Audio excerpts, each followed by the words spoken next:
قرآن کریم میں جو فرمایا گیا کہ جو تمہیں دعا دے اس سے بہتر اسے دعا دو، اس سے بہتر اسے دعا دو۔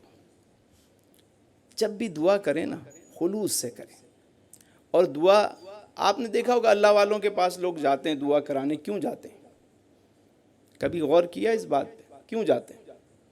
کسی اللہ والے کے یہاں جاتے ہیں لوگ دعا کرانے، کیوں جاتے ہیں؟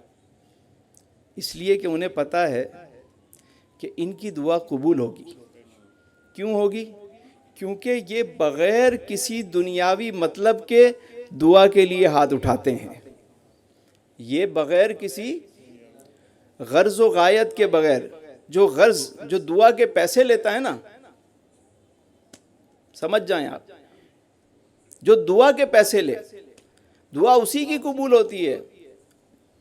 بے غرض دعا کریں، اور جب آپ بے غرض دوسرے کے لیے دعا کریں گے آپ کی دعا بھی قبول ہوگی۔ یہ نسخہ ہے۔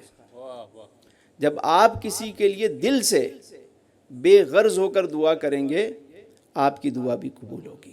اور ایک بات وہ یہ کہ ایک ہی دعا کو بار بار کیا کریں۔ یہ بڑا راز کی بات بتا رہا ہوں میں آپ کو، یعنی کچھ دعائیں اپنے لیے مخصوص کر لیں۔ پہلے تو سمجھیں کہ دعا کرنی کون سی ہے، آپ کو یہ پتہ ہونا چاہیے۔ جو دعائیں ہیں جو آپ چاہتے ہیں، جو بننا چاہتے ہیں، جو کرنا چاہتے ہیں، جو آپ چاہتے ہیں، ان دعاؤں کو پہلے سلیکٹ کر لیں۔ ہمیں یہ پتہ ہی نہیں ہوتا مانگنا کیا ہے۔ چند دعائیں اپنے لیے مخصوص کریں اور ہمیشہ وہی دعا کریں۔ کیوں؟ جب ایک ہی دعا ہم کرنا شروع کرتے ہیں نا، کوئی تو قبولیت کی گھڑی ہوتی ہے۔ پھر یہ کہ یہ دنیا عالم اسباب ہے، جب ہم دعا کرنا شروع کرتے ہیں تو وہ سبب بننا شروع ہو جاتا ہے، وہ سبب بننا شروع ہو جاتا ہے۔ آپ وہی دعا ریپیٹ کرتے رہیں، کچھ عرصے بعد دیکھیں گے جس کام کے لیے آپ دعا کر رہے تھے وہ کام ہونا شروع ہو گیا آپ کا۔ فارمولہ یہ، نسخہ ہے یہ۔